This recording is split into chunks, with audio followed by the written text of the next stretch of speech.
وَلَقَدْ يَسَّرْنَا الْقُرْآنَ لِلذِّكْرِ فَهَلْ مِن مُّدَّكِرٍ الحمد لله رب العالمين والصلاة والسلام على أشرف الأنبياء والمرسلين أما بعد فأعوذ بالله من الشيطان الرجيم من همزه ونفخه ونفثه بسم الله الرحمن الرحيم رب اشرح لي صدري ويسر لي أمري واحلل عقدة من لساني يفقه قولي اللهم انفعنا بما علمتنا وعلمنا ما ينفعنا وزدنا علما فبشر عبادي الذين يستمعون القول فيتبعون أحسنه أولئك الذين هداهم الله وأولئك هم أولو الألباب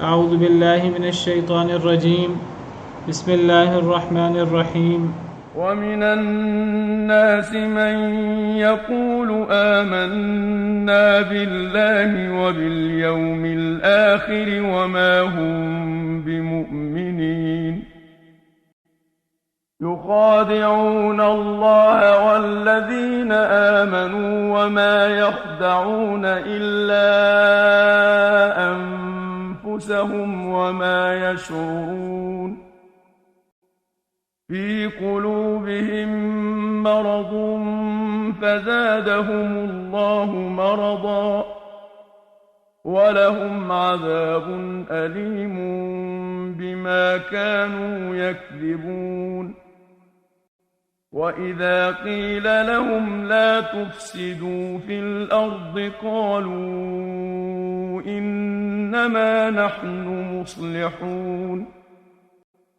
ألا إنهم هم المفسدون ولكن لا يشعرون وإذا قيل لهم آمنوا كما آمن الناس قالوا أنؤمن كما آمن السفهاء ألا إنهم هم السفهاء ولكن لا يعلمون وإذا لقوا الذين آمنوا قالوا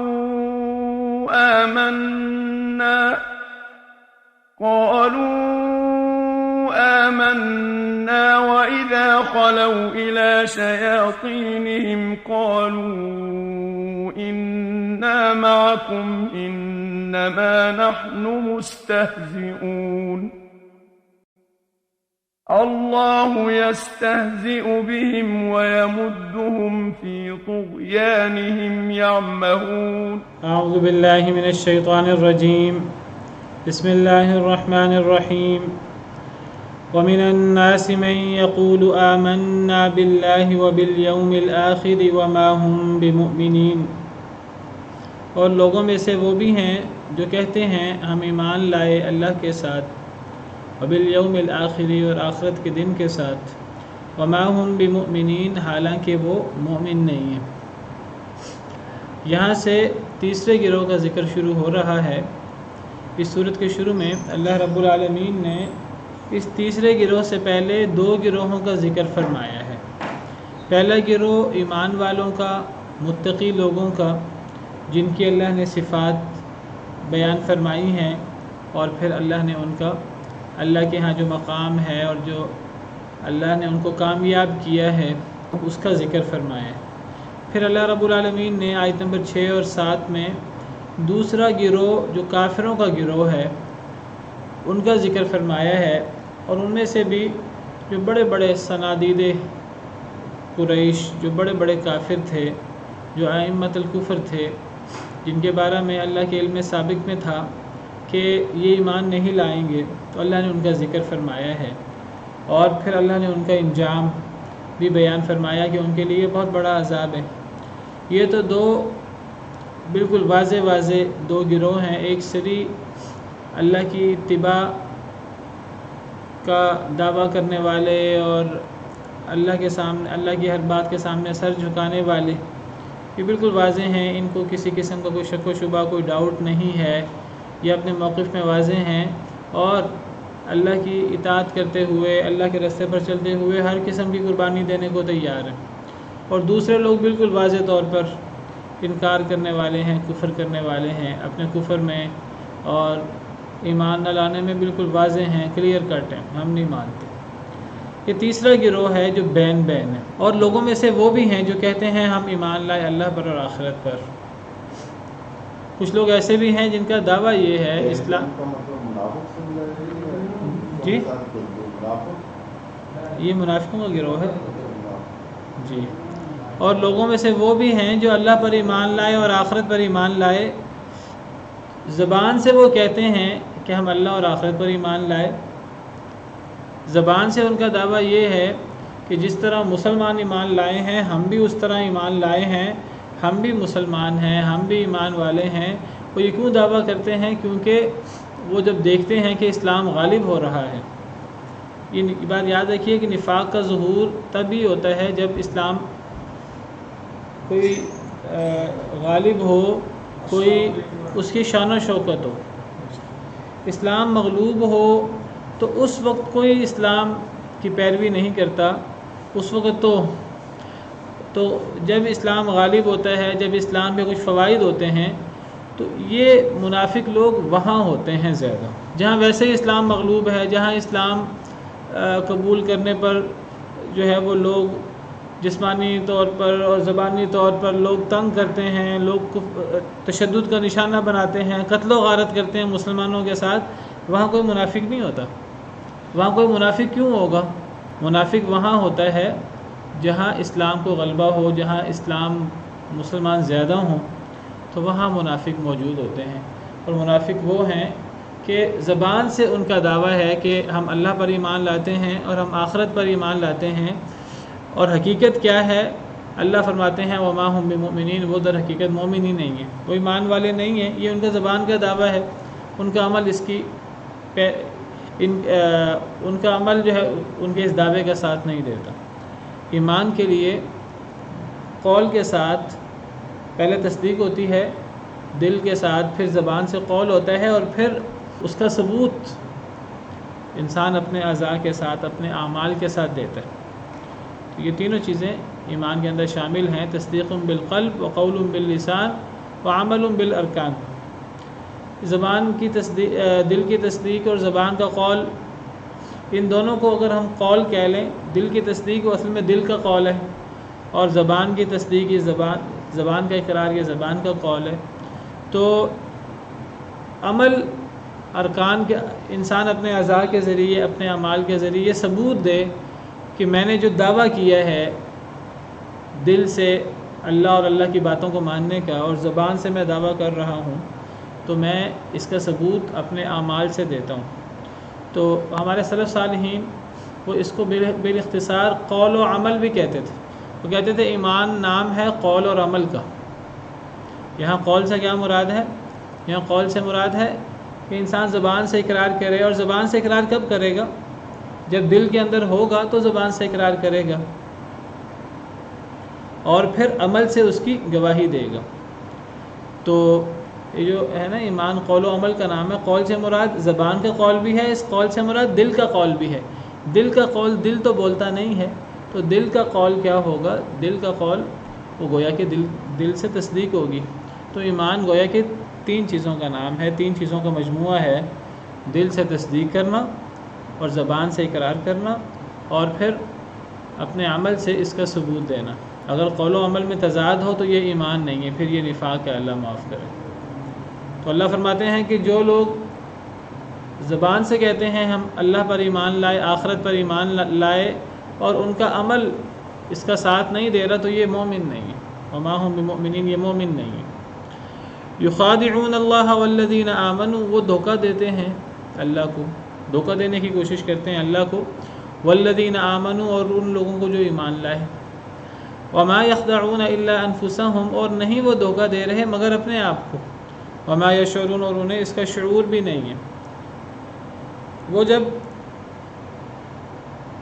اندر سے تو مسلمان نہیں ہیں، زبان سے اقرار کر رہے ہیں، جب زبان سے اقرار کر رہے ہیں تو عمل ان کے اس قول کا ساتھ نہیں دیتا، تو ان کے قول و فعل میں تضاد ہے، تو گویا کہ پھر وہ زبان سے ایمان کا اقرار کر کے وہ اپنے تئیں اللہ اور مسلمانوں کو دھوکہ دینے کی کوشش کرتے ہیں۔ تو وہ اللہ اور ایمان والوں کو دھوکہ دینے کی کوشش کرتے ہیں، دھوکہ دینے کی کوشش کرتے ہیں، دھوکہ دے نہیں سکتے۔ دیکھیں اللہ کو تو کوئی دھوکہ نہیں دے سکتا، دھوکہ تو وہ کھاتا ہے جو ناقص ہو، جس کو پتہ نہ لگ رہا ہو کوئی مجھے دھوکہ دیتا ہے۔ اللہ تو کامل ہے، اللہ کو تو ہر بات کا پتہ ہے، اللہ کو تو کوئی ایک لمحے کے لیے بھی دھوکہ نہیں دے سکتا، اور مسلمانوں کو بھی کوئی بندہ مستقل دھوکے میں نہیں رکھ سکتا۔ اور پھر اللہ مسلمانوں کے ساتھ ہیں، مسلمانوں کی بیک پر ہیں اور مسلمانوں کی مدد اللہ کرتے ہیں، تو اگر تو اللہ کا نبی موجود ہو، اللہ کی وحی اتر رہی ہو، اللہ وحی کے ذریعے بتا دیتے ہیں کہ یہ دھوکہ دے رہے ہیں، ان سے بچ کے رہنا۔ اور اگر نبی موجود نہ ہو، وحی نہ آ رہی ہو، تو پرانی وحی موجود ہے جس میں ان لوگوں کی صفات موجود ہیں، تو مسلمان ایسے لوگوں سے بار بار دھوکہ نہیں کھاتے، مسلمان مستقل ایسے لوگوں سے دھوکہ نہیں کھاتے۔ ایک دفعہ دھوکہ کھا لیے پھر پتہ لگ جاتا ہے انہیں کہ یہ لوگ قابل اعتبار نہیں ہیں، تو مسلمان بھی ایسے لوگوں سے مستقل دھوکے میں نہیں رہتے۔ تو یہ دھوکہ دینے کی کوشش کرتے ہیں اپنے تئیں، اپنے نظام میں، اللہ کو دے نہیں سکتے، مسلمانوں کو بھی یہ مستقل دھوکے میں نہیں رکھ سکتے۔ اللہ فرماتے ہیں کہ اپنے تئیں وہ اللہ اور مسلمانوں کو دھوکہ دینے کی کوشش کرتے ہیں، اور انہیں سمجھ نہیں آ رہی کہ وہ در حقیقت اپنے آپ کو دھوکہ دے رہے ہیں۔ اپنے آپ کو دھوکہ کیسے دے رہے ہیں کہ اللہ کو دھوکہ دینے کی کوشش کی، اللہ تو ان کے دھوکے میں آ نہیں سکتے، مسلمان مستقل ان کے دھوکے میں رہ نہیں سکتے، کیونکہ اللہ کی مدد مسلمانوں کے ساتھ ہے۔ تو پھر نقصان کس کا ہوا؟ نقصان تو انہوں نے اپنا کیا کہ اپنی دنیا بھی تباہ کی اور اپنی آخرت بھی۔ تو نقصان تو انہوں نے اپنا کیا، انہوں نے اللہ اور مسلمانوں کو تو نقصان نہ کیا۔ اللہ کا نقصان کوئی کر ہی نہیں سکتا، پوری دنیا ایک طرف ہو جائے اللہ کا نقصان کوئی نہیں کر سکتا۔ اور ویسے حقیقت یہ ہے کہ کوئی شخص مسلمانوں کا نقصان بھی نہیں کر سکتا۔ اگر مسلمان ایمان والے اپنے ایمان پر مضبوط ہوں تو مسلمانوں کو کوئی نقصان نہیں کر سکتا، اس لیے کہ مسلمانوں کے ساتھ اللہ ہوتے ہیں۔ کوئی وقتی طور پر کوئی نقصان پہنچا دے تو پہنچا دے، عارضی طور پہ، وقتی طور پہ، دائمی طور پر کوئی بندہ مسلمانوں کو بھی نقصان نہیں دے سکتا، کیونکہ اللہ کا یہ اٹل فیصلہ ہے کہ اللہ نے حق اور باطل میں سے کس کو غالب کرنا ہے؟ حق کو، کیونکہ حق اللہ کی طرف سے ہوتا ہے، کیونکہ اللہ نے حق کو غالب کرنا ہے۔ جب اللہ نے حق کو غالب کرنا ہے تو پھر حق پر عمل کرنے والے مسلمان ہوتے ہیں۔ مسلمان مغلوب کیسے ہو سکتے ہیں؟ مغلوب نہیں ہو سکتے۔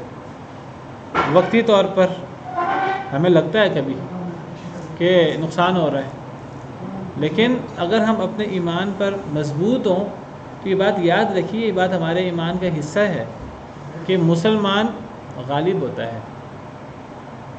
جاء الحق وزهق الباطل ان الباطل كان زهوقا، حق آ گیا باطل چلا گیا، باطل کا کام ہی جانا ہے، یہ اللہ کا اصول ہے۔ اور اللہ کا یہ بھی اصول ہے قرآن کریم میں، بل نقذف بالحق على الباطل فيدمغه فاذا هو زاهق، ہم حق کو باطل پر مارتے ہیں تو حق باطل کا سر پھوڑ دیتا ہے، تو پھر باطل وہ چلا جاتا ہے، پھر باطل کو جانا پڑتا ہے۔ پھر اللہ نے یہ بھی فرمایا قرآن میں، قل جاء الحق، اے اللہ کے نبی صلی اللہ علیہ وسلم آپ فرما دیجئے کہ حق آ گیا، وما یبدئ الباطل وما یعید، نہ باطل کبھی پہلے غالب آیا ہے نہ باطل کبھی بعد میں غالب آئے گا، نہ کبھی باطل غالب آیا ہے پہلے، نہ کبھی باطل نے ابتدا کی ہے غالب ہونے کی، نہ وہ اس کا اعادہ کرے گا، نہ باطل کبھی غالب آیا ہے نہ کبھی غالب آئے گا۔ اتنی آیتیں ہیں قرآن کریم میں اس بات کی کہ حق غالب رہے گا۔ یریدون لیطفئوا نور اللہ بافواہہم، یہ لوگ اللہ کے نور کو اپنے منہ سے بجھانے کی کوشش کرتے ہیں، کیا بجھا سکتے ہیں؟ اللہ فرماتے ہیں کہ واللہ متم نورہ، اللہ نے اپنے نور کو مکمل کرنا ہی کرنا ہے، ولو کرہ الکافرون، اگرچہ کافر ناپسند کریں۔ تو یہ بات یاد رکھیے کہ منافق ہو وہ یا کافر ہو وہ، یہودی ہوں عیسائی ہوں جو بھی ہوں، نہ اللہ کو دھوکہ دے سکتے ہیں نہ ایمان والوں کو دھوکہ دے سکتے ہیں۔ وقتی طور پر نقصان ہو سکتا ہے تھوڑا سا، وہ ایک آزمائش ہوتی ہے اللہ کی طرف سے۔ جنگ احد میں صحابہ کرام کا نقصان ہوا کہ نہیں ہوا؟ اس کے اندر بھی اللہ کی طرف سے آزمائش بھی تھی، اور صحابہ کرام سے بعض ایسے اعمال سرزد ہوئے، اللہ نے تنبیہ فرمانی تھی، اللہ نے اصلاح فرمانی تھی، قل هو من عند انفسکم، لیکن یہ وقتی چیزیں ہوتی ہیں۔ پھر دیکھیے اللہ نے کیسے فتح دی، کیسے غلبہ دیا۔ اللہ قرآن کریم میں فرماتے ہیں یہودیوں کے بارے میں کہ تمہیں یہودیوں سے، اپنے مخالفین سے ڈرنے کی ضرورت نہیں ہے۔ لن یضروکم الا اذی، وہ تمہیں نقصان ہی نہیں دے سکتے، اگر تمہیں دے سکتے ہیں نقصان تو تھوڑا سا۔ وَإِن يُقَاتِلُوكُمْ يُوَلُّوكُمُ الْأَدْبَارَ، اگر وہ تم سے لڑائی کرنے کی کوشش کریں گے تو وہ پیٹھیں پھیریں گے۔ ثُمَّ لَا يُنصَرُونَ، پھر ان کی مدد نہیں ہوگی۔ قرآن کریم بھرا پڑا ہے اس قسم کی آیات سے۔ تو منافق ہوں یا یہودی عیسائی ہوں، جو بھی ہوں، اگر مسلمان اپنے ایمان پر مضبوط ہیں، ہاں اگر مسلمان اپنے ایمان کو ہی چھوڑے ہوئے ہیں پھر کچھ نہیں کہا جا سکتا، کیونکہ اللہ نے حق کو غالب کرنا ہے۔ اللہ نے نام کے مسلمانوں کی مدد کا وعدہ نہیں کیا کہ جو بندہ بس کلمہ پڑھ لے گا میں نے اس کو، چاہے وہ ظاہری طور پہ کلمہ پڑھے، کوئی عمل کرے نہ کرے، اللہ نے اسلام کو غالب کرنا ہے، اللہ نے ایمان کو غالب کرنا ہے، اللہ نے حق کو غالب کرنا ہے۔ اگر مسلمان حق پر گامزن ہوں گے تو مسلمان کبھی نقصان نہیں اٹھا سکتے۔ والعاقبۃ للمتقین، تمام نبیوں کے قصوں سے بھی یہی پتہ لگتا ہے، انجام کس کا ہے؟ متقی لوگوں کا، چاہے وقتی طور پر کتنے ہی غالب کیوں نہ آ جائیں۔ تو یہ منافق ہوں، یہودی ہوں، عیسائی ہوں، کافر ہوں، مشرک ہوں، جتنی مرضی دشمنی کر لیں، اللہ فرماتے ہیں قُلْ لِلَّذِينَ كَفَرُوا سَتُغْلَبُونَ وَتُحْشَرُونَ إِلَىٰ جَهَنَّمَ، اے نبی صلی اللہ علیہ وسلم ان کافروں سے کہہ دیجئے، ان کو اللہ کا فیصلہ سنا دیجئے، سَتُغْلَبُونَ، ان قریب تم مغلوب ہوگے دنیا کے اندر، وَتُحْشَرُونَ إِلَىٰ جَهَنَّمَ، اور پھر آخرت میں بھی تمہیں جہنم میں اکٹھا کر دیا جائے گا، وَبِئْسَ الْمِہَادُ، اور بہت ہی برا ٹھکانہ ہے۔ یہ اللہ کا اٹل فیصلہ ہے۔ تو کافر ہو، مشرک ہو، منافق ہو، یہ دھوکہ دینے کی کوشش کرتے ہیں اللہ کو کوئی دھوکہ نہیں دے سکتا۔ اپنے تئیں یہ کوشش کرتے رہے، دل میں خوش ہوتے رہے۔ مسلمانوں کو دھوکہ دینے کی کوشش کرتے ہیں، مسلمانوں کو بھی دائمی طور پہ دھوکہ نہیں دے سکتے۔ وقتی کوئی نقصان پہنچا دے ہلکا سا، مسلمان جو ہیں وہ اگر وہ اپنے ایمان پر صحیح طریقے سے گامزن ہیں تو وہ چکنا ہو جائیں گے، پھر وہ ان کے داؤ میں نہیں آئیں گے۔ تو در حقیقت یہ اللہ اور مسلمانوں کو دھوکہ دے ہی نہیں رہے، یہ تو اپنے آپ کو دھوکہ دے رہے ہیں اور انہیں پتہ نہیں لگ رہا، یہ اپنے تئیں اللہ کو اور مسلمانوں کو بے وقوف بنا رہے ہیں، حالانکہ یہ تو اپنے لیے گڑھا کھود رہے ہیں، اپنی دنیا آخرت تباہ کر رہے ہیں۔ کتنی بڑی حقیقت ہے جو اللہ نے بیان کی۔ انسان جو ہے وہ دھوکے میں رہتا ہے، انسان کو سمجھ ہی نہیں آتی۔ پتہ تو تب لگتا ہے جب انسان دنیا سے جاتا ہے تو پتہ لگتا ہے، لیکن اب دنیا سے جانے والے ہمیں بتا نہیں سکتے۔ اللہ نے بتا دیا قرآن کریم میں، نبی صلی اللہ علیہ وسلم نے بتا دیا احادیث مبارکہ میں، ہمیں ان پر ایمان ہو، یہ چیزیں ہمارے ایمان کا حصہ ہیں۔ یہ چیزیں قرآن کریم میں موجود ہیں، احادیث مبارکہ میں موجود ہیں، لیکن ہمیں قرآن و حدیث پر پوری طرح ایمان نہیں ہے۔ پوری طرح ایمان ہو تو ہم کبھی بھی نہ ڈریں، اللہ کے علاوہ کسی کا ڈر نہ ہو ہمیں۔ اصل ایمان، اصل توحید ہی یہ ہے، فلا تخشوہم واخشون، لوگوں سے نہ ڈرو، مجھ سے ڈرو۔ تو منافق ہوں، آستین کے سانپ ہوں، ہمارے کھلم کھلا دشمن ہوں، وہ کتنے ہی زیادہ کیوں نہ ہوں، کتنے ہی وسائل والے کیوں نہ ہوں، اگر ہم صحیح مسلمان ہیں، اللہ کے دین پر گامزن ہیں، ہمارے پاس وسائل ہیں کہ نہیں، ہمیں کوئی نقصان نہیں پہنچا سکتا، دھوکہ نہیں دے سکتا۔ اگر دھوکہ دینے کی کوشش کرے گا منہ کی کھائے گا، اس کا نقصان ہوگا۔ تو وہ نہیں دھوکہ دیتے مگر اپنے آپ کو، اور انہیں اس کا شعور بھی نہیں ہے، نقصان سارا اپنا کر رہے ہیں۔ فی قلوبہم مرض فزادہم اللہ مرضا، ان کے دلوں میں مرض ہے، بیماری ہے۔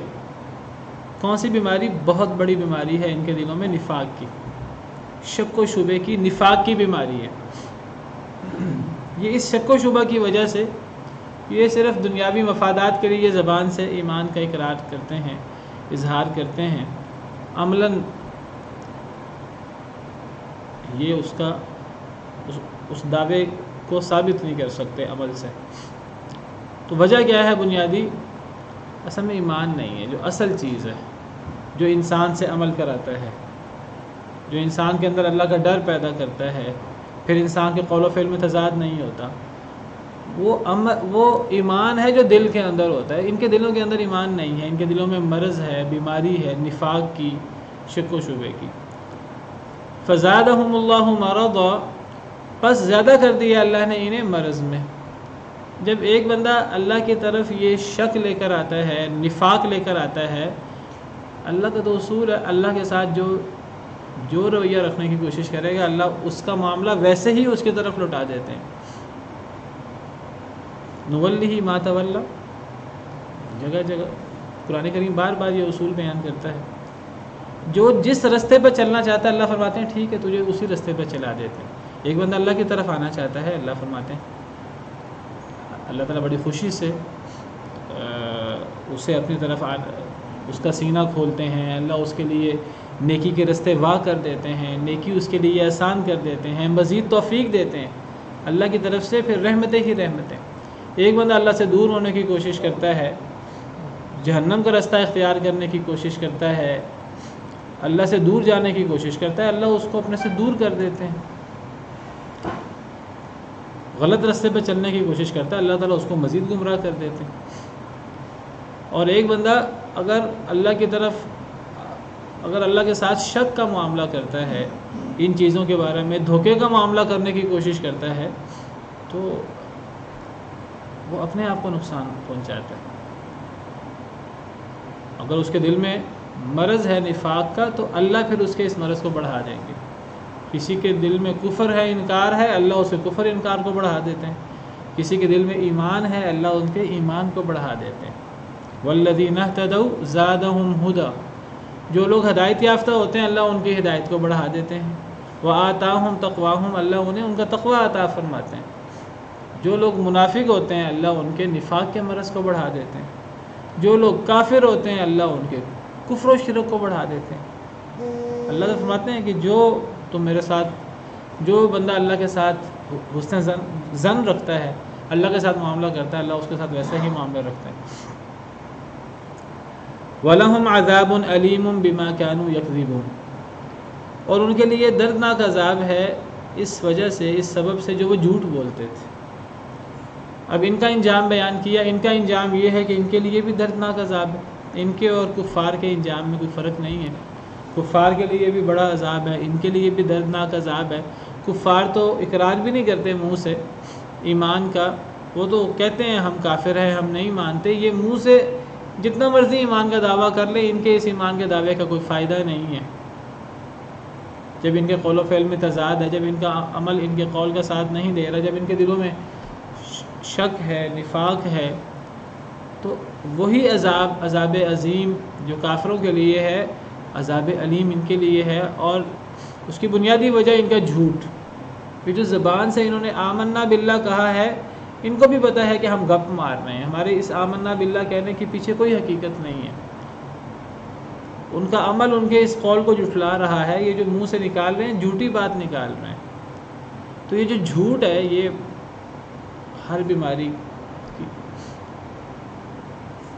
بہت بڑی بیماری ہے. جھوٹ بہت بڑی نحوست ہے، اور یہ منافق کی ایک بڑی علامت ہے جھوٹ. انسان جھوٹ بولتا رہتا ہے. جھوٹ انسان کو جو ہے وہ جہنم کی طرف لے جاتا ہے. اور ایک شخص جھوٹ بولتا رہتا ہے تو اللہ کے ہاں کذاب لکھ دیا جاتا ہے. سچ، انسان سچ بولتا ہے، سچ انسان کو جنت کی طرف لے جاتا ہے، ہدایت کی طرف لے جاتا ہے، نیکی کی طرف لے جاتا ہے. اور جو سچ بولنے کی کوشش کرتا رہتا ہے، مشکل معاملات میں بھی سچ بولتا ہے، تو ایسا شخص اللہ کے ہاں صدیق لکھ دیا جاتا ہے. مسلمان سب کچھ ہو سکتا ہے، جھوٹا نہیں ہو سکتا. اور جھوٹ جو ہے یہ نفاق کی بڑی علامت ہے. آیت المنافقی ثلاث، حدیث میں آتا ہے منافق کی 3 نشانیاں ہیں. جب بات کرے تو جھوٹ بولے، جب وعدہ کرے تو وعدہ خلافی کرے، یہ بھی جھوٹ ہے. اور جب امانت کوئی اسے دے تو وہ امانت میں خیانت کرے، وہ امانت کو ادا نہ کرے، یہ بھی جھوٹ ہے ایک لحاظ سے. تو اگلے بندے سے کہتا ہے میں تمہیں امانت واپس کروں گا، پھر وہ امانت واپس نہیں کرتا. جو کسی سے کوئی طے کرتا ہے بات، وہ طے شدہ بات پوری نہیں کرتا. تو جھوٹ بولنا، اس جھوٹ کی وجہ سے اس کذب بیانی کی وجہ سے ان کے لیے دردناک عذاب ہے۔ بعض قرات جو متواتر قرات ہیں ان میں وَلَهُمْ عَذَابٌ أَلِيمٌ بِمَا كَانُوا يُكَذِّبُونَ، جو وہ تکذیب کرتے تھے اللہ کی اور اللہ کی آیات کی، ظاہراً تو وہ تصدیق کر رہے ہوتے تھے لیکن اندر سے تکذیب کر رہے ہوتے تھے، اللہ اور اللہ کے رسول کے احکامات کی تکذیب کرتے تھے، تو تکذیب کرنے کی وجہ سے، جھٹلانے کی وجہ سے ان کے لیے دردناک عذاب ہے۔ تو جھٹلانا یہ بہت بڑا جرم ہے، اس کی وجہ سے بھی دردناک عذاب ہوتا ہے، اور جھوٹ بولنا یہ بھی بہت بڑا جرم ہے۔ ان کی مزید صفات کیا ہیں؟ وَإِذَا قِيلَ لَهُمْ لَا تُفْسِدُوا فِي الْأَرْضِ، جب انہیں کہا جائے کہ تم زمین میں فساد نہ کرو، قالوا، تو وہ کہتے ہیں انما نحن مصلحون، سوائے اس کے کہ نہیں ہم ہی تو اصلاح کرنے والے، وہ کہتے ہیں ہم سے بڑا مصلح کوئی نہیں ہے۔ جب ان سے کہا جاتا ہے کہ زمین میں فساد نہ کرو، کون کہتا ہے؟ اللہ کے نبی ان سے کہتے ہیں، مسلمان ان سے کہتے ہیں، یہ بہت بڑا فساد ہے، نفاق، شک و شبہ ایمانی معاملات میں، اللہ کی وحی میں، اللہ کی وحی کی تکذیب، جھوٹ بولنا، جھٹلانا، یہ بہت بڑا فساد ہے۔ ہم بعض دفعہ سمجھتے ہیں کہ فساد کسے کہتے ہیں؟ فساد وہ چیز ہوتی ہے جب کسی بندے کو نقصان ہو، کوئی بندہ کسی چوری کر لے کسی پر زیادتی کرے، کوئی ڈاکہ زنی کرے، اللہ نہ کرے کوئی کسی کو قتل کر دے، کسی کو نقصان پہنچائے، یہ فساد ہے، یہ بھی فساد ہے۔ اور جب ایک بندہ اللہ پر ایمان نہیں لاتا تو یہ بھی بہت بڑا فساد ہے۔ ایک بندہ شرک کرتا ہے اللہ کے ساتھ، یہ بھی بہت بڑا فساد ہے۔ اللہ اور اللہ کے رسول کی نافرمانی کرتا ہے، یہ بھی بہت بڑا فساد ہے۔ ایک بندہ اللہ اور اللہ کے رسول کی تعلیمات پر ایمان بالغیب نہیں لاتا، جھٹلا دیتا ہے اس کو، شک و شبہ کرتا ہے، یہ بھی بہت بڑا فساد ہے، کیونکہ یہ چیز فساد کا باعث بنتی ہے۔ کیسے فساد کا باعث بنتی ہے؟ ایک بندے کو چوری سے، ڈاکے سے، مسلمان بھائی کو نقصان پہنچانے سے کیا چیز روکے گی؟ اللہ پر ایمان، اللہ پر کسی کا پختہ یقین ہو، تو اللہ تعالیٰ نے تو ظلم سے منع کیا، بہت زیادہ مذمت بیان کی ظلم کیا، ظلم و ظلمات یوم القیامہ، ظلم قیامت کے دن اندھیرے بن جائیں گے۔ اور پھر حقوق العباد، اور پھر جو بندہ حقوق العباد کا دھیان نہیں کرتا اس کی کیا وعید ہے، اس کی کیا سزائیں ہیں۔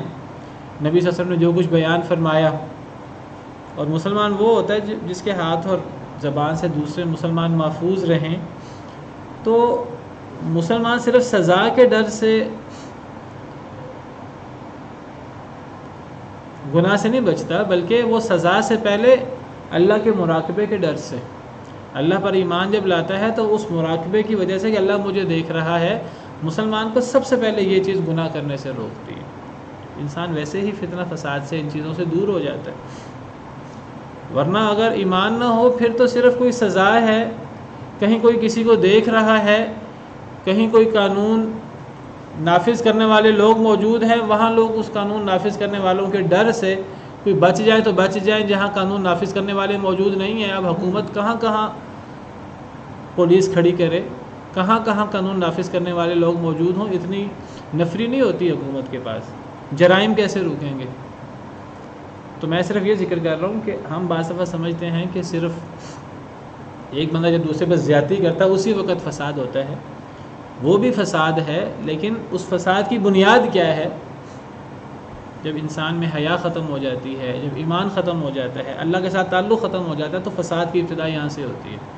پھر اس کے بعد اذا لم تستحی فاصنع ما شئت، جب حیا ہی نہ رہے پھر تو جو چاہے کر۔ ڈنڈا کہیں موجود ہے تو انسان وقتی طور پہ بچ جائے گا، کئی لوگ اس کی پرواہ بھی نہیں کرتے، اور اگر ڈنڈا نہیں ہے تو وہاں پھر ہر قسم کا فتنہ فساد ہوتا ہے۔ بڑے بڑے مہذب معاشروں میں جو اپنے آپ کو مہذب کہتے ہیں اور کہتے ہیں جی وہاں بڑا لا اینڈ آرڈر ہے، ہمارے ہاں تو لا اینڈ آرڈر کی صورتحال، عدالتوں کی صورتحال ویسے ہی خراب ہے، جن جگہوں پہ ویسے دعویٰ کیا جاتا ہے جی بڑی بہتر صورتحال ہے عدالتوں کی، وہاں کتنا ظلم ہوتا ہے، کتنی زیادتی ہوتی ہے، اور لوگ دوسروں پر کتنا جو ہے وہ قتل و غارت کتنا ہوتا ہے۔ جی یورپ میں، امریکہ میں، ان جگہوں پر عدالتیں بڑی مضبوط ہیں، ہر ایک کو سزا ملتی ہے، سب سے زیادہ قتل وہاں ہوتے ہیں، سب سے زیادہ فسادات وہاں ہوتے ہیں، قانون کے باوجود وہاں فسادات ہوتے ہیں، قتل و غارت ہوتی ہے، ہر چیز ہوتی ہے. اور جب قانون نہیں ہوتا جس جگہ پر، جو چیز رپورٹ نہیں ہوتی، تو وہاں کیا کچھ ہوتا ہے وہ ہم تصور بھی نہیں کر سکتے. تو بہرحال فساد کی بنیاد کیا ہے؟ اللہ پر جب ایمان نہ ہو، جب اللہ کے ساتھ کفر ہو، اللہ کے ساتھ شرک ہو، اللہ کے ساتھ جب شک و شبہ ہو، نفاق ہو، تو آپ سمجھیے یہ یہاں سے فساد شروع ہوتا ہے. اللہ تعالیٰ فرماتے ہیں وَلَا تُفْسِدُوا فِي الْأَرْضِ بَعْدَ إِصْلَاحِهَا، زمین میں اصلاح کے بعد فساد نہ کرو. یعنی کیا مطلب؟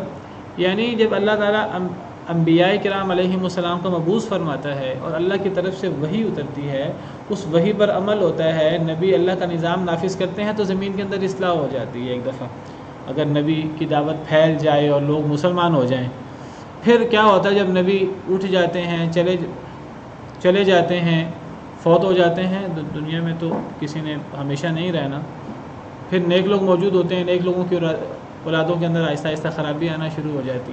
تو اللہ تعالیٰ فرماتے ہیں کہ زمین میں اصلاح کے بعد فساد نہ کرو. فساد کیا ہے؟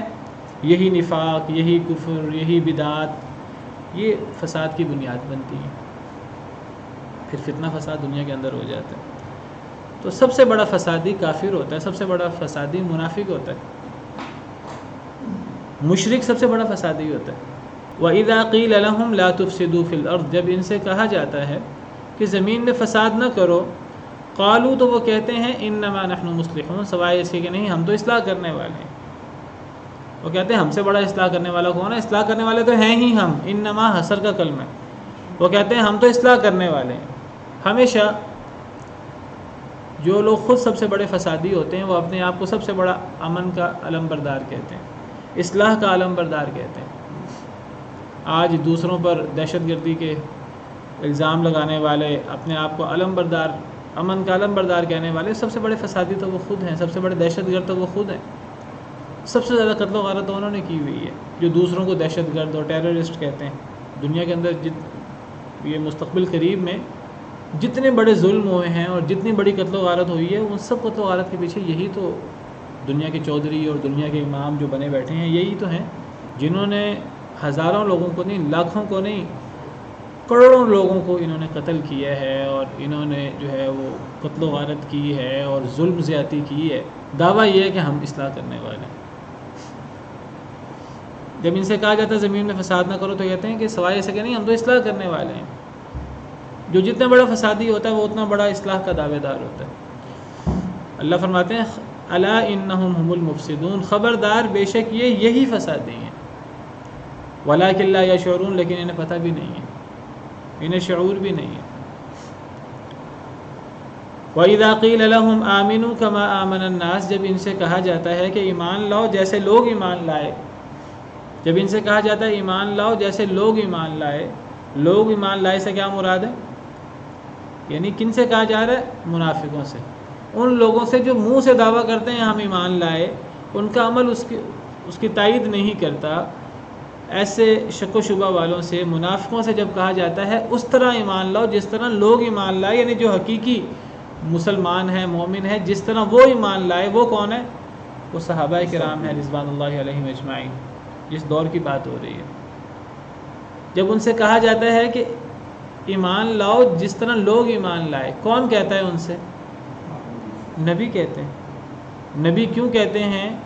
وہ اللہ کی طرف سے جب وحی اترتی ہے، اس وحی کی روشنی میں نبی کہتے ہیں منافقین سے، ایمان نہ لانے والوں سے، اس طرح ایمان لاؤ جس طرح لوگ ایمان لائے، جس طرح صحابہ کرام جو حقیقی ایمان والے ہیں جس طرح وہ ایمان لائے اس طرح ایمان لاؤ. اس سے پتہ لگتا ہے کہ ہمارا ایمان صحابہ کرام کے ایمان کی طرح ہونا چاہیے. اللہ رب العالمین نے صحابہ کرام کے ایمان کو ہمارے لیے ایک مثال بنایا ہے، ایک رول ماڈل بنایا ہے صحابہ کرام کو. ہمارا ایمان صحابہ کرام کی طرح ہونا چاہیے. جب نبی انہیں کہتے تھے کہ جس طرح صحابہ ایمان لائے اس طرح ایمان لاؤ، اور نبی یہ بات اللہ کے احکامات کی روشنی میں کہتے تھے، قرآن و سنت کی روشنی میں کہتے تھے، تو قرآن و سنت کا یہ تقاضا ہوا کہ ہم اس طرح ایمان لائے جس طرح صحابہ ایمان لائے تھے اس دور میں. کفار کو بھی یہ کیا کہا جاتا تھا؟ یہود و نصارہ کو بھی یہی کہا جاتا تھا پہلے پارے کے آخر میں ہے فَإِنْ آمَنُوا بِمِثْلِ مَا آمَنْتُمْ بِهِ فَقَدِ اهْتَدَوْا۔ یہود و نصارہ کی بات ہو رہی ہے کہ اگر یہ یہود و نصارہ اس طرح ایمان لائیں اے صحابہ جس طرح تم ایمان لائے ہو تو یہ ہدایت یافتہ ہو جائیں گے۔ یہود و نصارہ کو بھی یہی کہا جاتا تھا کہ صحابہ کی طرح ایمان لاؤ، اور منافقین کو بھی یہی کہا جاتا تھا آمینو کما آمن الناس، اس طرح ایمان لاؤ جس طرح لوگ ایمان لائے۔ اور لوگوں سے مراد یہاں صحابہ کرام، تو جن صحابہ کرام کی تعریف اللہ قرآن میں کرتا ہے اور ان کے ایمان کو ہمارے لیے ایک مثال بیان کرتا ہے، ان صحابہ کرام کے بارے میں الٹی سیدھی باتیں کرنا اور ان کے ایمان کے اوپر باتیں کرنا، تو یہ قرآن کریم کو جھٹلانے والی بات ہے، یہ تو کفر ہے سیدھا سیدھا۔ اس طرح ایمان لاؤ جس طرح لوگ ایمان لائے۔ جب ان سے یہ بات کہی جاتی ہے وہ جواب کیا دیتے ہیں؟ قالوا انؤمن کما آمن السفہاء، وہ کہتے ہیں کیا ہم اس طرح ایمان لائے جس طرح بے وقوف ایمان لائے۔ اللہ اور رسول تو کہتے ہیں کہ جس طرح لوگ یعنی صحابہ ایمان لائے تم اس طرح ایمان لاؤ، یہ آگے سے دیدہ دلیری سے کہتے ہیں یہ تو بے وقوف لوگ ہیں۔ کس معنی میں بے وقوف ہیں؟ کہ بھئی یہ تو کوئی عقل مند نہیں ہیں، یہ عقل مند ہوتے تو یہ دنیا کا مال و دولت اکٹھا کرتے، یہ عقل مند ہوتے تو دنیا کے اندر اپنے اقتدار کے لیے اور دنیا کے اندر مال و دولت کے لیے جو فوری فائدہ ہے وہ حاصل کرنے کی کوشش کرتے۔ یہ کتنے بے وقوف لوگ ہیں، ان کو اپنے فوری فائدے کا کوئی خیال ہی نہیں ہے، سب کچھ انہوں نے آخرت پہ چھوڑ دیا ہوا ہے۔ ان کو کیا پتہ کہ اصل عقل مندی تو یہی ہے۔ اگر ایک انسان دنیا کے پیچھے نہ لگے، دنیا کے اندر توجہ نہ رکھے، اپنی اصل توجہ آخرت کے اندر رکھے اور اللہ کے وعدوں پر ایمان رکھے، چاہے وہ لیٹ ہے، وہ آخرت میں ہے، دنیا کے اندر نہیں ملتا تو نہ ملے، دنیا عارضی ہے، ہم دنیا کے فوائد کے پیچھے نہیں پڑتے، ہم آخرت کے اندر اللہ سے اچھا اجر لیں گے، تو یہ بے وقوفی نہیں ہے، یہ تو عین عقل مندی ہے، یہ تو عین ایمان ہے۔ لیکن یہ بات منافقین کو سمجھ نہیں آتی۔ منافق کہتے ہیں یہ سب سے بڑی بے وقوفی، کتنے سیدھے لوگ ہیں، یہ کتنے بے وقوف لوگ ہیں کہ ان کو دنیاوی مال و دولت نہیں چاہیے، ان کو دنیاوی اقتدار نہیں چاہیے، ان کو فوری فائدہ نہیں چاہیے، یہ ان وعدوں پر بیٹھے ہوئے ہیں، وہ وعدے پتہ نہیں پورے ہونے کے نہیں ہونے، ان کے دلوں میں تو شک ہے۔ صحابہ کرام کے تو کیفیت نہیں ہے، صحابہ کرام کے لیے تو اللہ کے وعدوں سے بڑھ کر کوئی چیز ہی نہیں ہے، نبی کے وعدوں سے بڑھ کر کوئی چیز ہی نہیں ہے۔ صحابہ کرام کی تو ایمان کی کیفیت یہ ہے کہ جتنا خوف آ جاتا تھا، جتنے دشمن زیادہ آ جاتے تھے، جتنا خوف پیدا ہوتا تھا، منافق اتنا ڈرتے تھے اور صحابہ کرام کا ایمان اتنا مضبوط ہوتا تھا۔ وہ کہتے تھے کہ پورا عرب چھوڑو، پوری دنیا اگر ہم پہ حملہ آور ہو جائے تو اللہ نے ہم سے فتح کا وعدہ کیا ہے، اللہ نے ہم سے نصرت کا وعدہ کیا ہے، ان کا ایمان بڑھ جاتا ہے۔ الذین قال لهم الناس ان الناس قد جمعوا لكم فاخشوهم فزادهم ایمانا، وہ صحابہ کرام کہ جب ان سے لوگ کہتے ہیں، یہاں لوگوں سے مراد منافقین ہیں، جب ان سے منافق لوگ کہتے ہیں ان الناس قد جمعوا لكم کہ تمہارے خلاف تو بہت سارے لوگ جمع ہو گئے ہیں تم سے لڑنے کے لیے، بہت سارے لوگ آ گئے ہیں، فاخشوهم ان سے ڈر جاؤ، فزادهم ایمانا تو ان صحابہ کرام کو تو ایمان بڑھ جاتا ہے۔ اچھا اب تو اللہ نے جو وعدے کیے ہیں تو وعدے پورے ہوں گے، اب جتنے بھی لوگ آ جائیں کیا فرق پڑتا ہے۔ ایک ہے ایمان جو دل کے اندر گھر کر گیا ہے، اور ایک ہے کہ شک و شبہ ہے، اللہ کے وعدوں پر کوئی یقین نہیں ہے۔ اب اللہ جتنے مرضی وعدے کرے گا جی جنت میں یہ ہوگا، یہ ہوگا، یہ ہوگا، جہنم میں یہ سزائیں ہوں گی، اب کسی کو ان وعدوں کا یقین ہی نہیں ہے تو وہ پھر بے وقوفی کہے گا جو ان وعدوں پر یقین کرے۔ اور اصل عقل مندی یہ ہے کہ اللہ کے ان وعدوں پر یقین کیا جائے، نبی کے ان وعدوں پر یقین کیا جائے، یہ اصل عقل مندی ہے، دنیا کے اندر دل نہ لگایا جائے۔ لیکن منافق جو ہے وہ اس کو سب سے بڑی بے وقوفی سمجھتا ہے۔ وہ کہتے ہیں کہ ہم اس طرح ایمان لائے جس طرح بے وقوف لوگ ایمان لائے ہیں، تو اللہ کو برداشت نہیں ہے کوئی اللہ پر ایمان والوں کو، صحابہ کو کوئی بے وقوف کہے۔ اللہ جواب دیتے ہیں الا انہم هم السفہاء، خبردار بے شک یہی بے وقوف ہیں، یہ حسر ہے، یہی بے وقوف ہے، ولکن لا یعلمون لیکن یہ جانتے نہیں، عارضی وقتی فائدے کے لیے اپنے آخرت تباہ کر لیے۔ اس دور کے منافقین وہ صحابہ کرام کو باتیں بناتے تھے، صحابہ کرام کو بے وقوف کہتے تھے، اور آج جو کافر ہیں وہ تو صحابہ کرام کو بے وقوف کہتے ہی ہیں، باتیں بناتے ہی ہیں۔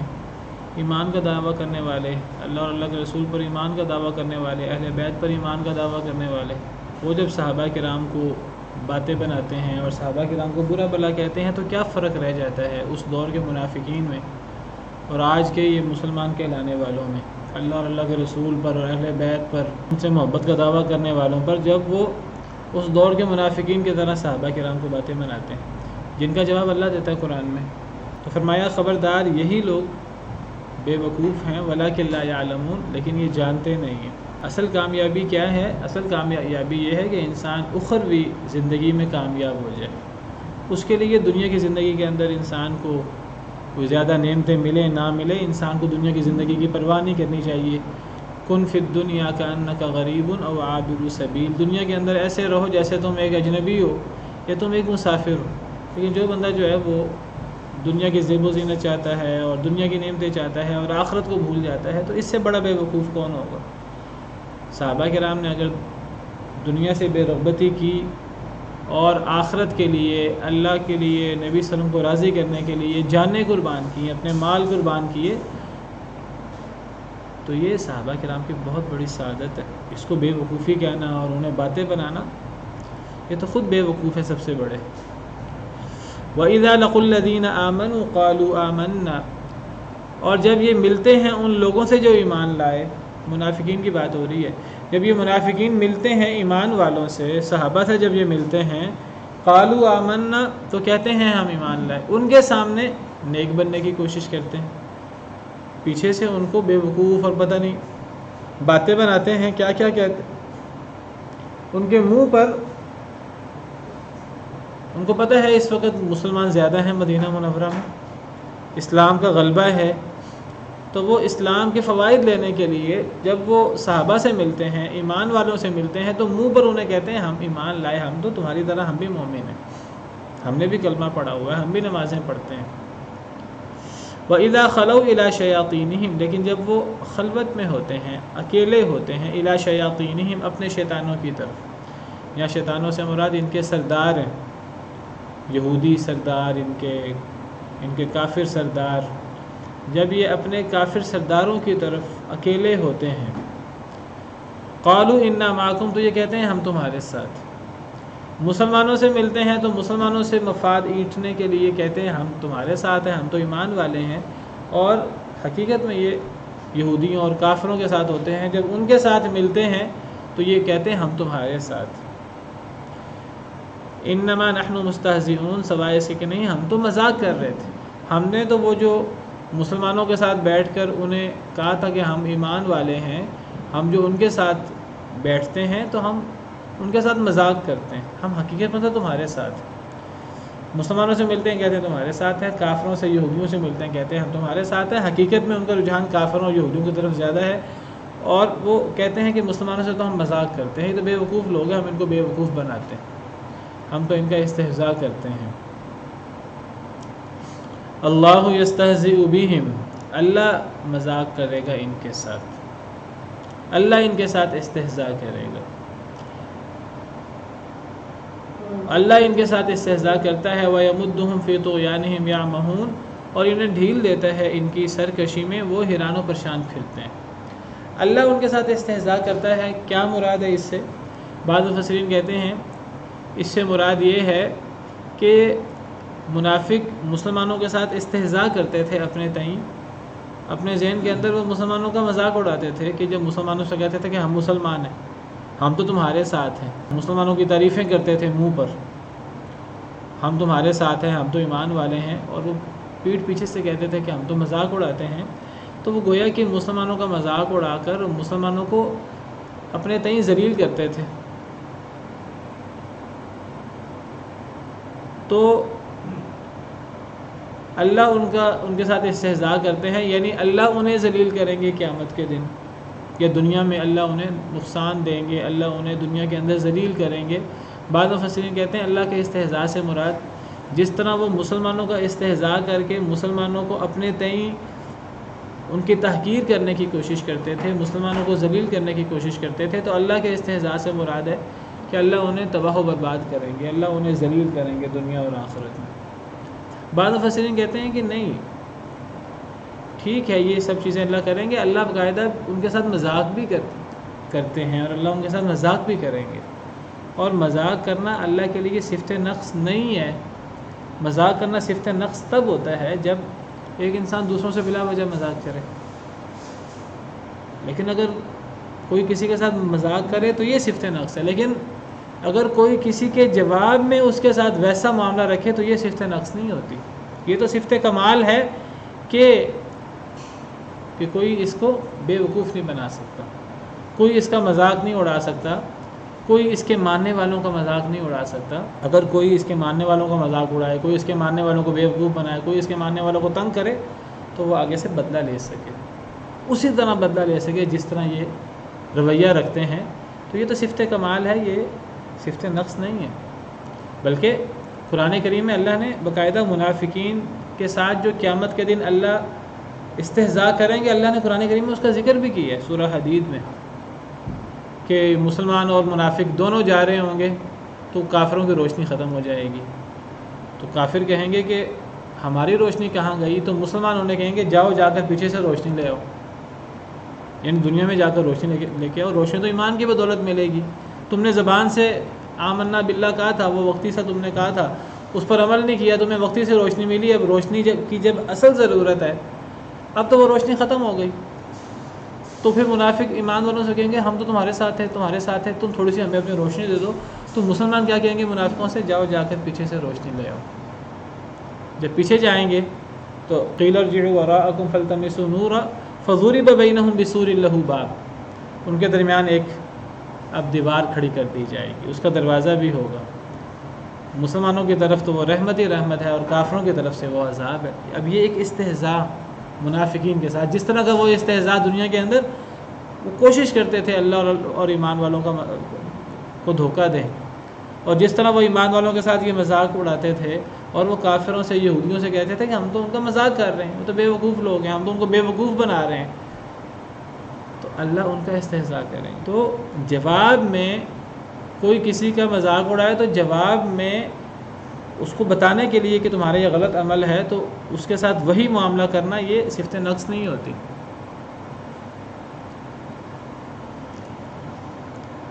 کئی دفعہ جو جیسا معاملہ کرے اس کے ساتھ ویسا ہی معاملہ کرنا یہ اس کا جواب ہوتا ہے۔ اللہ نے قرآن میں فرمایا وَجَزَاءُ سَيِّئَةٍ سَيِّئَةٌ مِثْلُهَا، برائی کا بدلہ اسی جیسی برائی ہوا کرتا ہے، اور اللہ نے یہاں برائی کے بدلے کو برائی قرار دیا ہے، حالانکہ برائی کا بدلہ برائی ہوتا نہیں ہے،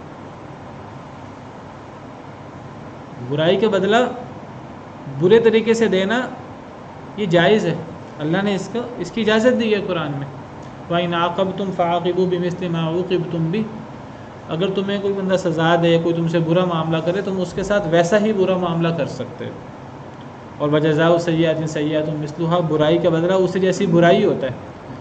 جب اللہ نے برائی کے بدلے کا برائی کا جواب برائی سے دینے کی اجازت دی ہے تو وہ برائی تو نہ ہوئی، جو شروع کر رہا ہے وہ تو برائی کر رہا ہے، جو جواب دے رہا ہے اسی کے برابر وہ برائی نہیں ہے، لیکن اس کو برائی قرار دی ہے صرف پہلے بندے کی برائی کی نسبت سے۔ دیکھنے میں دونوں چیزیں ایک جیسی لگ رہی ہیں، ایسے ہی ہے جیسے میں آپ کو مثال دیتا ہوں، کوئی بندہ کسی کو تھپڑ مار دے تو اگلا بندے کو اجازت ہے کہ وہ جواب میں اتنا ہی تھپڑ مار دے، اب کہنے کو پہلے نے زیادتی کی، اب دوسرا بندہ اتنی ہی زیادتی کر سکتا ہے، یہ دوسرے بندے کا عمل زیادتی تو نہیں ہے نا، یہ تو جائز ہے نا، لیکن ہم اس کو کئی دفعہ زیادتی کہہ دیتے ہیں، پہلے بندے کے عمل کی مناسبت سے دوسرے بندے کے عمل کو بھی ہم زیادتی کہہ دیتے ہیں، ہم کہہ دیتے ہیں کوئی آپ سے زیادتی کرے تو آپ اس سے اتنی ہی زیادتی کر سکتے ہیں اگرچہ وہ زیادتی نہیں ہے، ٹھیک ہے۔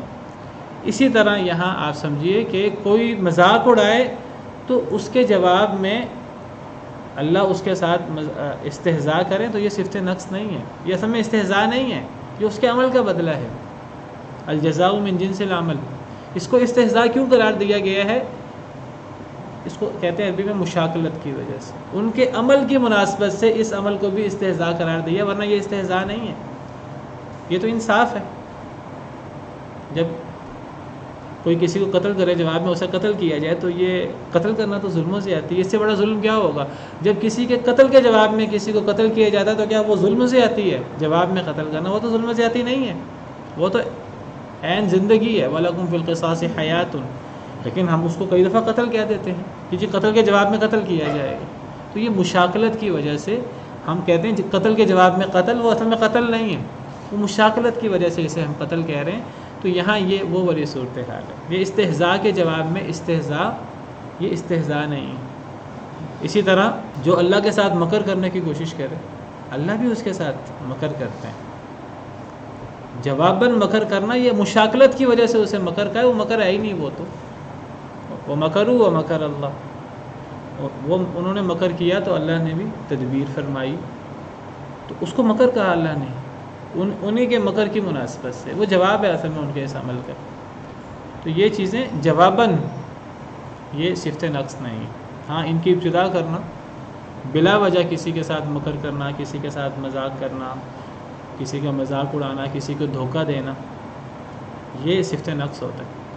لیکن اگر منافق دھوکہ دینے کی کوشش کریں اللہ کو، تو اللہ دھوکہ دیں گے قیامت کے دن انہیں. یہ مشاکلت ہے، وہ دھوکہ ہے نہیں. ان المنافقین یخادعون اللہ وهو خادعهم، منافق اللہ کو دھوکہ دینے کی کوشش کرتے ہیں اور اللہ انہیں دھوکہ دے گا. قرآن کے الفاظ، یہ دھوکہ نہیں ہے اصل میں، یہ مشاکلت ہے. تو یہ فرمایا کہ اللہ ان کا مذاق اڑائے گا اور اللہ انہیں ڈھیل دیتا ہے، ان کی سرکشی میں وہ سرگرداق پھرتے ہیں. یہ بھی ان کے ساتھ اللہ کا استہزاء ہے. انہیں رستہ ہی نہیں ملتا، انہیں سمجھ ہی نہیں آتی ہم کیا کر رہے ہیں اور ہم نے کس طرف جانا ہے. سبحان ربک رب العزت عما یصفون وسلام علی المرسلین والحمد للہ رب بالقرآن اهتدي في رحمه تحلو الحياة شوقا